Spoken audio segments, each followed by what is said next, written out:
नमस्कार तथा सुप्रभात। काया कैरनमा तपाईलाई साथी जानुका दुवाडीसँगै मिलन तिमिल सिन्हाको स्वागत छ। काया कैरन उज्यालो रेडियो नेटवर्कसँगै उज्यालो अनलाइन र मोबाइल एप्लिकेसनबाट एकसाथ प्रसारण भइरहेको छ। आज 2077 साल पुष 23 गते बिहिबार, पुष कृष्ण पक्षको नवमी तिथि, सन् 2021 जनवरी 7 तारिक। काया कैरन सुरु गरौं मुख्य खबरका शीर्षकहरूबाट। 50 करोडको एन्टिजेन किट खरिद गर्ने सरकारको तयारी, खाडीका देशमा खोप भित्रिँदा त्यहाँ कार्यरत नेपाली उत्साहित। नेपाल र भारत बीचको परराष्ट्र मन्त्री स्तरीय बैठक माघ पहिलो साता, नेपालले जारी गरेको नयाँ नक्सा पनि बैठकको एजेन्डा। विदेशी मुद्रा सञ्चिति 15 खर्ब नाग्यो, पूर्वाधार निर्माण लगायत प्राथमिकता प्राप्त परियोजनामा लगानी गर्ने अवसर। अमेरिकामा सदनमा बहस चलिरहेका बेला प्रदर्शन, वाशिङटन डीसीमा कर्फ्यू। र काराबाओ कप फुटबल प्रतियोगितामा म्यान्चेस्टर सिटीले म्यान्चेस्टर युनाइटेडलाई हरायो। काया कैरनमा अब खबरको सिलसिला। सरकारले र्यापिड डायग्नोस्टिक टेस्ट अर्थात् आरडीटी किट पछि फेरि 50 करोडको एन्टिजेन किट खरिद गर्ने तयारी गरेको छ। विज्ञहरूले भने एन्टिजेन खरिद गर्नुभन्दा पीसीआर परीक्षणमा जोड दिनुपर्ने बताएका छन्। कोरोना भाइरसको परीक्षणका लागि यसअघि सरकारले आरडीटी किट खरिद गरेको थियो। त्यसले यकिन नतिजा नदिएपछि पीसीआर परीक्षणमा जोड दिएको थियो।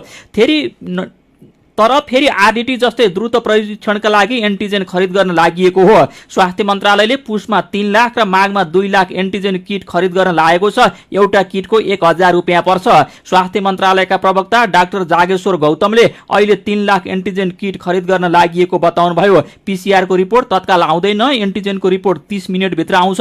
उहाँले भन्नुभयो नन कोभिड सेवालाई पनि बलियो बनाउनु पर्छ, त्यसैले हालको अवस्थामा एन्टिजेन किटको प्रयोग आवश्यक छ। पीसीआर र एन्टिजेनको प्रभावकारी उस्तै रहेको पनि उहाँले बताउनु भयो। आरडीटी किटले शरीरमा भाइरसको संक्रमण भएपछि उत्पादन हुने एन्टिबडी भए नभएको निर्कोल गर्छ भने एन्टिजेन परीक्षणबाट शरीरमा भएको कोरोना भाइरसको प्रोटिनको मात्रा पहिचान गरिन्छ। यसैबीच झण्डै 9 लाख नेपाली श्रमिक रहेको कतार, साउदी अरब र संयुक्त अरब इमिरेट्स यूएईमा कोरोना भाइरस विरुद्ध खोप लगाउन थालिएको छ। कतारले पहिलो चरणमा डिसेम्बर 22 देखि खोप लगाउन सुरु गरेको हो। 65 वर्षभन्दा माथिका वृद्ध, क्रोनिक रोगी र पटक पटक कोरोनाबाट संक्रमित भएका स्वास्थ्यकर्मीलाई पहिलो प्राथमिकतामा राखिएको छ। कतारका लागि नेपाली राजदूत नारदनाथ भारद्वाजले भन्नुभयो, यसरी प्राथमिकता छुटाउँदा स्वदेशी र विदेशी भनिएको छैन। जस्तै मुटु रोगी भएको नेपालीलाई पनि खोप लगाउने अवसर प्राप्त भएको छ। कतारमा मात्रै कोरोनाबाट कम्तीमा 30,000 नेपाली संक्रमित भएको अनुमान गरिएको छ।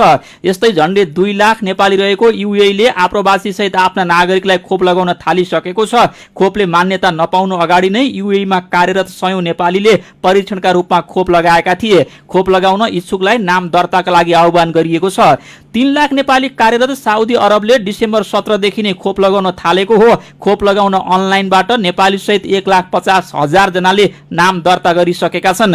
साउदीका लागि नेपाली राजदूत महेन्द्र सिंह राजपूतले भन्नुभएको छ, खोप लगाउने विषयमा पनि विभेद हुँदैन र सबैले आवश्यकता अनुसार पाउनेछन् भन्नेमा हामीले आशा गरेका छौं।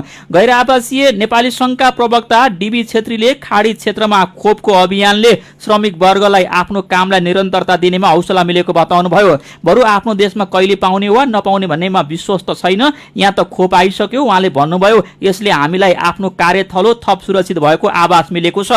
यसैबीच कोरोनाका कारण पुराना मानसिक बिरामी, लागु औषध प्रयोगकर्ता, घरेलु हिंसामा परेका महिला, बालबालिका, दीर्घरोगी र स्वास्थ्यकर्मीलाई बढी मानसिक असर परेको छ। मनोचिकित्सक डाक्टर वासुदेव कार्कीका अनुसार अस्पताल पुग्न ढिलाइ र लकडाउनका कारण समयमा औषधि छुटेका कारण धेरै मानसिक बिरामीको रोग बल्झिएको छ। लकडाउनका कारण बिरामीहरू नियमित उपचारमा आवश्यक परामर्शका लागि अस्पताल पुग्न पाएनन्। विशेषज्ञको प्रेस्क्रिप्सन बिना यो रोगको औषधि किन्न पाइँदैन। उहाँले भन्नुभयो, सामान्य औषधिका लागि पनि केन्द्र नै धाउनुपर्ने बाध्यताले उपचार छुट्यो र रोग बल्झियो। बेरोजगारी, पारिवारिक कलह, मादक पदार्थ सेवनका समस्या भएकालाई कोरोना संक्रमणले मानसिक रोगी बनाउँदै लगेको पनि उहाँको भनाइ छ। उहाँका अनुसार लकडाउनमा घर बसेका बालबालिका, घरेलु हिंसा भोगेका किशोरी, महिला अनि मानसिक रोगको औषधि सेवन गरिएका बिरामीको औषधि छुटेका कारण पनि समस्या बढेको छ।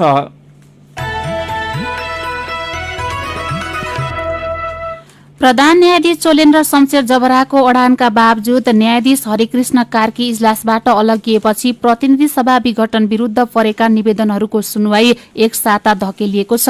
हिजोको इजलासमा कानून व्यवसायीहरूले प्रश्न उठाएर आफ्नो बारे विचार गर्न भनेपछि न्यायाधीश कार्कीले सुनवाई प्रक्रियाबाट आफूलाई अलग गरेको घोषणा गर्नुभएको हो।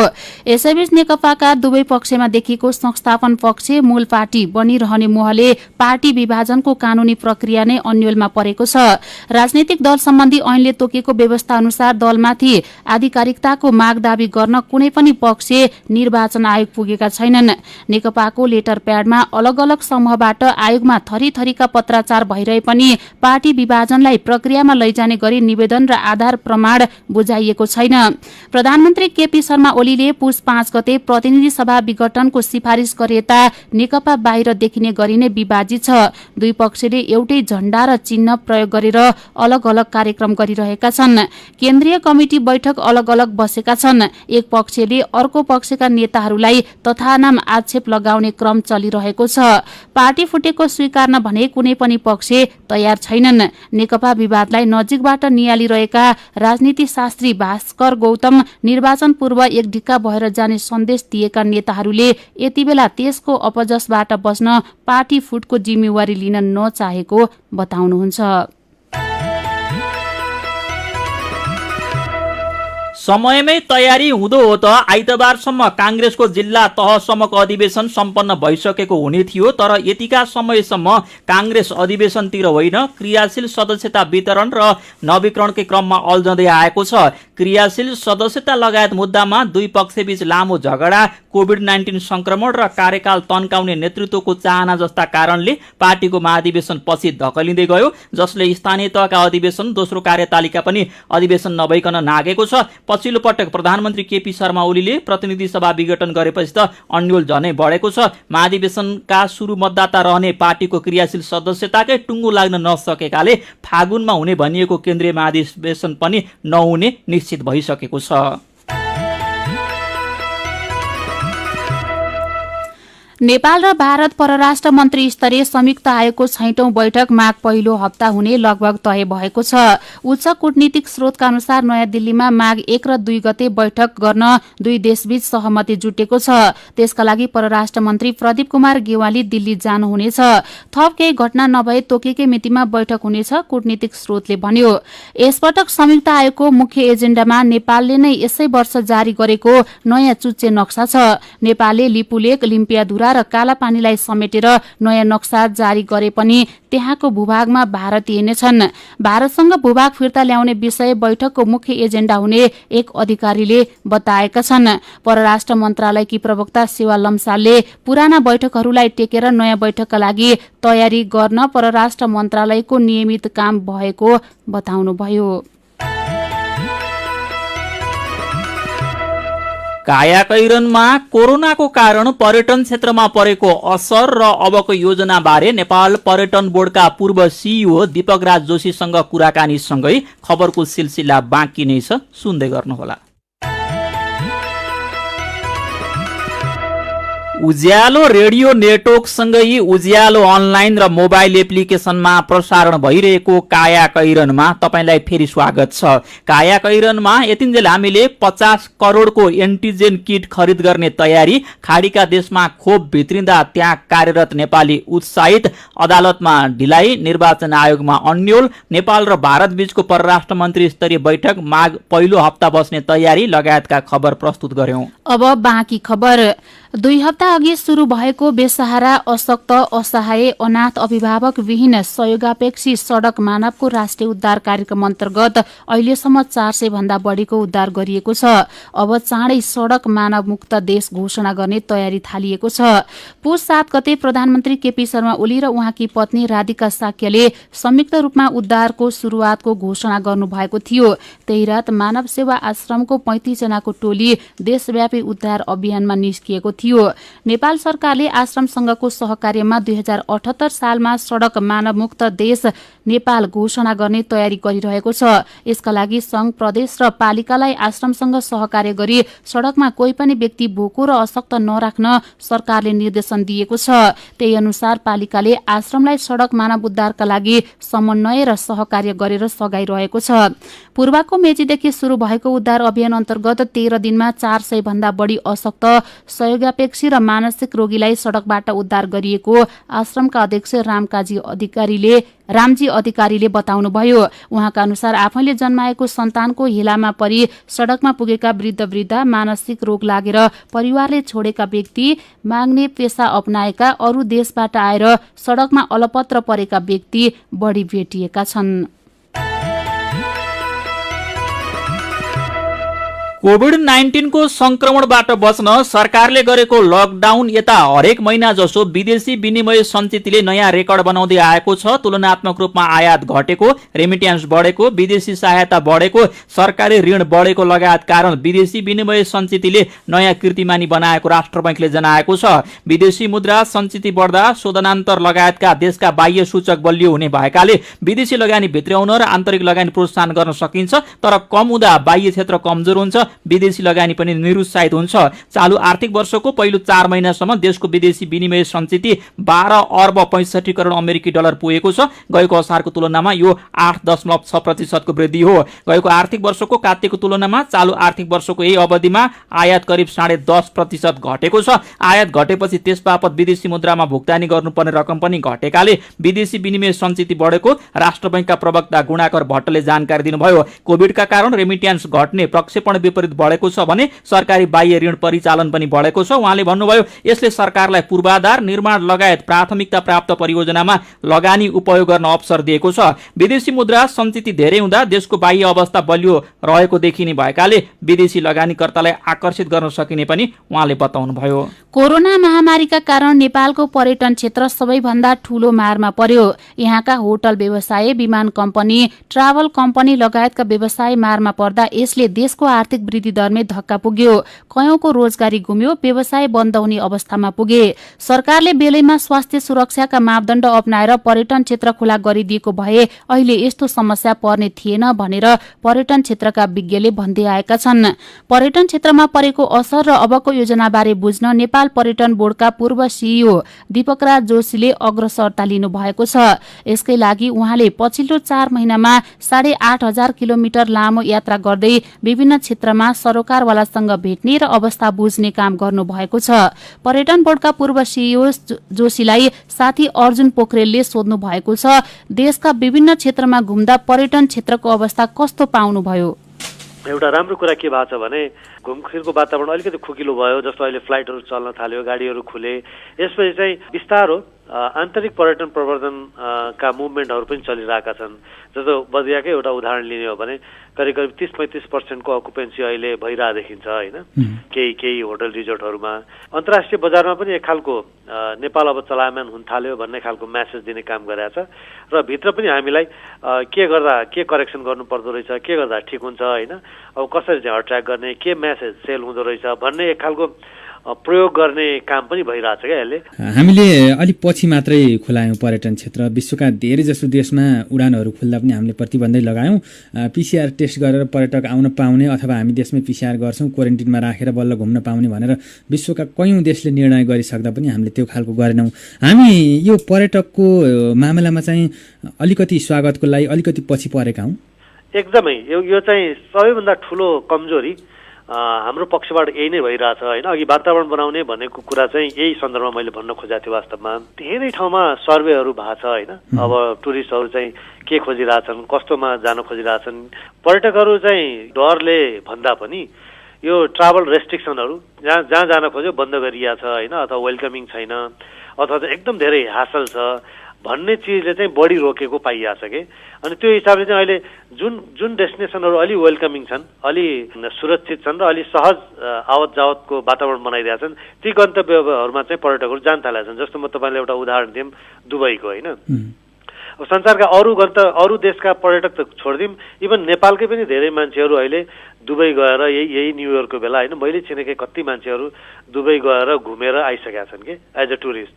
अनि अब त्यसै गरी जस्तो मालदिभ छ, साउथ एसियाकै एउटा कन्ट्री हो, टर्की त्यस्तै छ होइन। स्रोत बजारमा चाहिँ नेपालमा त 7 दिन क्वारेन्टाइन बस्नुपर्छ भन्ने छ, तर अब यहाँ आइसकेपछि फेरि को बस्यो बसेन भनेर चाहिँ हेर्ने मेकानिजम केही छैन। आखिर त्यो अनुगमन हुँदैन भनेपछि त हामीले खोलिदियो भने होइन। त्यही त, कम्तीमा हामी 7 दिनको क्वारेन्टाइन छैन भन्दै त उनीहरू झन् मजाले आउँथ्यो होला नि, धेरै आउँथ्यो होला। आउनलाई चाहिँ इच्छुक छन्। फेरि नेपाल भने कस्तो गन्तव्य हो भने अहिले मान्छेहरूले खोजेको जस्तै गन्तव्य हो कि। मान्छेहरूले कस्तो गन्तव्य खोजेका छन् भने कम भिडभाड हुने, अलि प्राकृतिक वातावरणमा धेरै घुमफिर गरिने यस्ता गन्तव्यहरू मान्छेहरूले खोजिरहेछन् र त्यस्तै गन्तव्य नेपाल हो कि। सबभन्दा कडा रेस्ट्रिक्सन पनि बनायौँ र धेरै कोरोना भाइरसका संक्रमित फैलिने देशमा पनि पर्यौँ।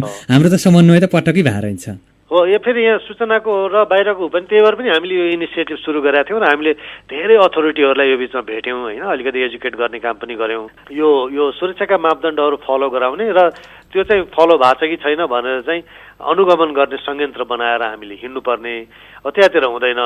केही होटल 5 तारे होटलहरू त अहिले नै बन्द भएका खबर तपाईँले थाहा पाइसक्नु भयो होला। अब कसरी अगाडि बढ्नु पर्ला त? एउटा चाहिँ इन्डस्ट्रीलाई बचाउने सर्भाइभलको पाटो छ होइन, अर्को चाहिँ छिटोभन्दा छिटो यो बिजनेसलाई चाहिँ रिभाइभ गर्ने पाटो छ होइन। ठ्याक्कै कुन सेक्टरलाई कस्तो खालको मर्का परेको छ र के गर्दा हुन्छ भन्ने खालको त्यो भयो भने विभिन्न निकायले सहयोग पनि गर्न खोजिरहेछन्, जस्तो युएनडिपी, अरू डोनर डेभलपमेन्ट पार्टनर्सहरू होइन, उहाँहरूबाट कति फन्ड, अनि यो फन्डलाई चाहिँ छिटोभन्दा छिटो मोबिलाइज गर्यो भने त्यसले चाहिँ केही न केही राहतका काम गर्थ्यो होइन। पर्यटन बोर्डका पूर्व सिइओ दीपकराज जोशीसँगको थप कुराकानी बिहान 8 बजेको नेपाल खबरपछि प्रसारण हुने कार्यक्रम बलिउड नेपालमा सुन्न सकिन्छ। तपाईँ अहिले सुन्दै हुनुहुन्छ काया कैरन। हामीसँग मेरो पनि भन्नु छ र कार्टुनसँगै खबरको सिलसिला बाँकी नै छ, सुन्दै गर्नुहोला। सीधा कुरा प्रष्ट विचार काठमाडौँमा 90 मेगाहर्ज उज्यालो रेडियो नेटवर्क मार्फत देशभरिका विभिन्न एफएम स्टेशन तथा उज्यालो अनलाइन र मोबाइल एप्लिकेशनमा प्रसारण भइरहेको काया कैरनमा तपाईलाई फेरि स्वागत छ। अब बाँकी खबर। हुलाकी राजमार्ग निर्माण सुरु भएको दशक नाग्यो। निर्माण अवधि सकिन 2 वर्ष मात्र बाँकी छ, तर आयोजनामा सड़क निर्माणको काम 43% बाँकी छ। प्रगति सोचे अनुसार हुन सकेको छैन। आर्थिक वर्ष 2079-80 भित्र आयोजना सम्पन्न गरिसक्नुपर्छ। 2066-67 बाट सुरु भएको आयोजनाको निर्माण प्रगति 57% मात्र छ। यस्तै वित्तीय प्रगति 57.7% छ। आयोजना सुरु भए यता 37 अर्ब 54 करोड 36 लाख 70 हजार रुपैयाँ खर्च भइसकेको छ। चालु आर्थिक वर्षमा 6 अर्ब 93 करोड 33 लाख रुपैयाँ बजेट विनियोजन भएको छ। यसमा मङ्सिर मसान्तसम्म 30.2% बजेट खर्च भएको छ। सुरुमा भारत सरकारबाट सञ्चालित आयोजना उतैबाट निर्माण व्यवसायी र कन्सल्टेन्ट आएर काम गरेका थिए, तर भारतीय निर्माण व्यवसायी काम अलपत्र पारेर हिँडेपछि मोडालिटी परिवर्तन गरियो। यही कारण निर्माणमा केही ढिलाइ हुन पुगेको हुलाकी राजमार्ग निर्देशनालयले जनाएको छ। मेरो पनि भन्नु छ। आजको मेरो पनि भन्नु छमा समसामयिक विषयमा आएका प्रतिक्रियालाई समेटेका छौं। उखुको भुक्तानीमा समस्या बढेपछि किसानले खेती गर्न छोडेका खबरमा दीपक छेत्रीको प्रतिक्रिया छ। आफूहरूले पाउनुपर्ने भुक्तानीको लागि सड़क आन्दोलन नै गर्नुपर्छ भने दुःख गरेर लगाएको बालीको के अर्थ रह्यो र? स्वदेशमा श्रमको कुनै सम्मान हुँदैन भनेर नै हो अनेक हन्डर खाएर युवा विदेशिनु परेको। दावा पाखरिन तामाङ लेख्नुहुन्छ, कृषि प्रधान देशमा किसानले नै खेती छोड्नु पर्ने अवस्था आयो। कठै मेरो देश मेरो सरकार। भारतमा देखिएको बर्ड फ्लू नेपालमा प्रवेश गर्न नदिन नेपाल भारत सीमा क्षेत्रमा कडाई गरेको खबरमा सुमन कटुवाल लेख्नुहुन्छ, भारतबाट ल्याउँदा सस्तो पर्ने भन्दै लुकीछिपी नेपालमा मासु भित्राइन्छ। भारतसँगका सबै नाकामा कड़ा निगरानी होस्। अर्जुन छेत्रीले व्यङ्ग्य गर्नु भएको छ, होइन होला हामीलाई त व्यथिति विसंगति धुवाँ धुलो र आन्दोलनको समाचार मात्रै हेर्ने र पढ्ने बानी पर्या छ। अनि देशलाई अस्थिरतामा अल्झाइरहनुभन्दा चुनावमा गएर निकास दिनुपर्छ भन्दै उज्यालोको आइबीआरमा भक्तपुरको सल्लाहघारीका ध्रुव प्रसाद प्रसाई भन्नुहुन्छ, नेताहरू आफ्नो पार्टीको आफ्नो डम्फु बजाएर हिँड्नुभन्दा अचेलको समयमा तुरन्त यो निर्वाचनमा गएर चाहिँ देशमा सकेसम्म चाँडो शान्ति प्रक्रिया सुरु गर्दै हुन्थ्यो भन्ने लाग्छ। धन्यवाद। विचारका लागि तपाईलाई धन्यवाद। मेरो पनि भन्नु छ। मेरो पनि भन्नु छ प्रस्तुत गर्दै हुनुहुन्थ्यो साथी दिपा तिमल सिन्हा। काया कैरनमा अब विदेशको खबर। अमेरिकामा राष्ट्रपति डोनाल्ड ट्रम्पका समर्थकले क्यापिटल बिल्डिङमा पसेर प्रदर्शन गरेका छन्। अमेरिकी कांग्रेसका सांसदहरूले जो बाइडेनको जितको पुष्टि गर्न छलफल गरिरहेका बेला प्रदर्शन भएको बीबीसीले जनाएको छ। सदनमा बहस चलिरहेका बेला अचानक ट्रम्प समर्थकहरू क्यापिटल बिल्डिङभित्र छिरेका थिए। त्यसपछि बहस नै रोक्नु परेको थियो। ट्रम्पका समर्थकले चुनावी परिणाम रद्द गर्न माग गर्दै प्रदर्शन गरेका थिए। त्यस क्रममा केही प्रदर्शनकारी र प्रहरीबीच झडप पनि भएको छ। प्रदर्शनका कारण अहिले वाशिंगटन डीसीमा कर्फ्यू लगाइएको छ। अब खेल खबर। काराबाओ कप फुटबल प्रतियोगितामा म्यान्चेस्टर सिटीले म्यान्चेस्टर युनाइटेडलाई 2-0 गोल अन्तरले हराएको छ। ओल्ड ट्राफोर्डमा गएराती भएको खेलमा सिटीले युनाइटेडलाई 2-0 गोल अन्तरले हराएको हो। अब उपाधिका लागि सिटीले टोटनह्याम हटस्परसँग प्रतिस्पर्धा गर्नेछ। यसैबीच पाकिस्तानसँगको टेस्ट श्रृङ्खला न्यूजील्यान्डले क्लिन स्वीप गरेको छ। दोस्रो टेस्ट 1 इनिङ्स र 176 रनले जितेसँगै 2 खेलको श्रृङ्खला न्यूजील्यान्डले 2-0 ले क्लिन स्वीप गरेको हो। पहिलो पारीमा 362 रनले पछि परेको पाकिस्तान दोस्रो पारीमा जम्मा 186 रन बनाएर अल आउट भयो। यसअघि कप्तान केन विलियमसनले दोहोरो शतकको मद्दतमा न्यूजील्यान्डले पहिलो पारीमा 659 रन बनाउँदै पारी समाप्तिको घोषणा गरेको थियो। काया कैरनमा अब केही खबर संक्षेपमा। सरकारसँग 4 मुदे सम्झौता गरी आन्दोलन स्थगित गरेका उखु किसानले 8 दिनसम्म पनि कुनै भुक्तानी पाएका छैनन्। झण्डै 1 हप्तादेखि भारतमा देखिएको बर्ड फ्लू रोगका कारण भारतको विभिन्न राज्यमा हाँस तथा चराहरू मर्न थालेपछि नेपालले सुरक्षा सतर्कताका लागि दक्षिणी नाकामा कडाई गर्ने भएको छ। विदेशी नागरिकको आवागमन शून्य भएपछि भारत र चीन तर्फका 4 नाकाका अध्यागमन कार्यालयमा कर्मचारी कामविहीन भएका छन्। सरकारले वीरगञ्ज एकीकृत जाँच चौकी सञ्चालनमा आएपछि यो नाकामा सबै भन्सारहरूलाई एकीकृत गर्ने योजना बनायो। तर यो संरचनाबाट आयात निर्यात सुरु भएको 3 वर्ष बितिसक्दा पनि उद्देश्य पूरा हुन सकेको छैन। काया कैरनमा अब पालो आयो उखानको। घरको माउ बाटो बिराउ। उज्यालो रेडियो नेटवर्कबाट प्रसारण भइरहेको काया कैरन सक्नु अघि मुख्य खबर फेरि एकपटक। 50 करोडको एन्टिजेन किट खरिद गर्ने सरकारको तयारी। खाडीका देशमा खोप भित्रिँदा त्यहाँ कार्यरत नेपाली उत्साहित। नेपाल र भारत बीचको परराष्ट्र मन्त्री स्तरीय बैठक माघ पहिलो हप्ता। नेपालले जारी गरेको नयाँ नक्सा पनि बैठकको एजेन्डा। विदेशी मुद्रा सञ्चिति 15 खर्ब नाग्यो। पूर्वाधार निर्माण लगायत प्राथमिकता प्राप्त परियोजनामा लगानी गर्न अवसर। अमेरिकामा सदनमा बहस चलिरहेका बेला प्रदर्शन। वाशिंगटन डीसीमा कर्फ्यू। र काराबाओ कप फुटबल प्रतियोगितामा म्यान्चेस्टर सिटीले म्यान्चेस्टर युनाइटेडलाई हरायो। अब कार्टुन लिएका छौँ। बासु क्षितिजले बनाउनु भएको चियो चर्चो शीर्षकमा भागभण्डा नमिलेर दुईतिर हिँडेका नेकपालाई यो कार्टुनले व्यङ्ग्य गरेको छ। यहाँ नेकपाका 2 शीर्ष नेता बाटोमा लहर हिँडिरहेका छन्। एउटाको पछिल्तिर लेखिएको छ सक्कली नेकपा अनि अर्कोको पछिल्तिर लेखिएको छ असली नेकपा। उनीहरूलाई देखेर बाटो हिँड्ने मान्छेहरू कुरा गर्दैछन्, ओरिजिनल नेकपा चाहिँ कुन परेछ कुन्नी। आजको काया कैरन सकिएको छ। काया कैरनबाट प्राविधिक साथी मनोज विष्टसँगै जानुका दुवाडी र मिलन तिमिल सिन्हा बिदा माग्छौँ। काया कैरन सुन्नु भएकोमा तपाईँलाई धन्यवाद। उज्यालो मोबाइल र अनलाइनमा प्रसारण भइरहेका रेडियो र अनलाइनका सामग्री भाइबरमा पनि उपलब्ध छन्। कोरोनाको जोखिम कायमै रहेकाले घर बाहिर निस्कँदा मास्क लगाउन र भौतिक दूरीको ख्याल गर्न नबिर्सौँ। नमस्कार।